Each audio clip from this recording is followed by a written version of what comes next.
Guys, আশা করি সবাই ভালো আছেন। আমরা এখন আছি খাগড়াছড়ি শাপলা চত্বর। কোটা আন্দোলনকারীরা তারা নামাজ পড়ছে, যারা শহীদ হয়েছে তাদের জন্য দোয়া করতেছে এবং পুরো খাগড়াছড়ি এখন অবরুদ্ধ, তাদের এই নিয়ন্ত্রণে বললেই চলে। কারণ পুলিশ প্রশাসন থেকে শুরু করে যারা আইনশৃঙ্খলার দায়িত্বে যারা রয়েছে তারাও খুব সতর্ক অবস্থানে রয়েছে। একদিকে আপনার কোটা আন্দোলনকারীরা রয়েছে, আরেকদিকে অন্যান্য ছাত্র সংগঠনগুলো অবস্থান করতেছে। আসলে পরিস্থিতি নিয়ন্ত্রণ আছে। তো তারা এখন যে সমস্ত ছাত্ররা শহীদ হয়েছে, যে সমস্ত বোনেরা শহীদ হয়েছে তাদের উদ্দেশ্যে নামাজ আদায় করতেছে এবং নামাজের পরে তাদের জন্য দোয়া হবে, সেটি আমরা আপনাদেরকে দেখানোর চেষ্টা করছি। কারণ এটি খাগড়াছড়ি জেলার প্রাণকেন্দ্র বললেই চলে। খাগড়াছড়ি জেলার শাপলা চত্বরে তাদের অবস্থান। তো তারা কালকেও অবস্থান নিয়েছে সেম, আজকেও কোটা আন্দোলনকারীরা আজকেও ওখানে অবস্থান করেছে। তো তাদের স্লোগান, তারা যেই স্লোগানগুলো দিচ্ছে, চেয়েছিলাম অধিকার, হয়ে গেলাম রাজাকার। আসলে কে বলেছে সরকার। তো তারা এই সমস্ত স্লোগান দিচ্ছে এবং তারা তাদের সমবয়সী যে সমস্ত ভাই বোনেরা শহীদ হচ্ছে তাদের জন্য দোয়া করছে। তো আমরা সরাসরি কিন্তু আপনাদেরকে দেখানোর চেষ্টা করছি। যেখান থেকে আমাদের ভিডিওটা দেখছেন তাদেরকে অনুরোধ করব ভিডিওটা শেয়ার করে দেবেন। আমি জানি না ছোট ছোট বাচ্চারা তারা এই অধিকারের জন্য তারা যুদ্ধের মতো, যুদ্ধ বললেই চলে, তারা মাঠে নেমে গিয়েছে, তারা সফল হবে কিনা।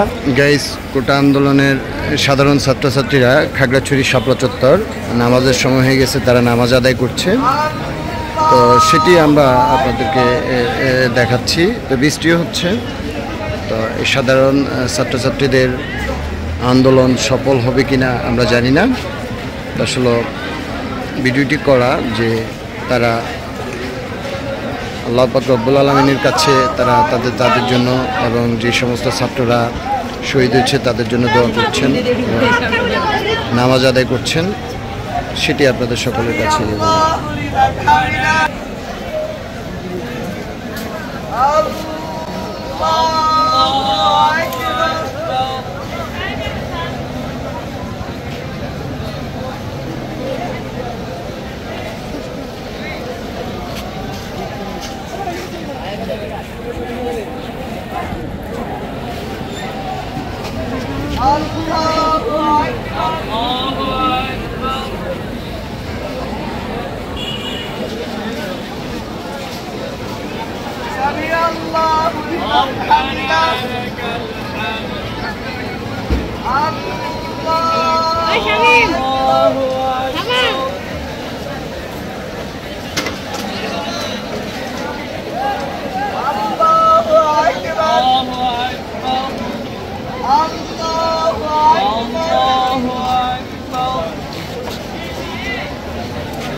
Assalamu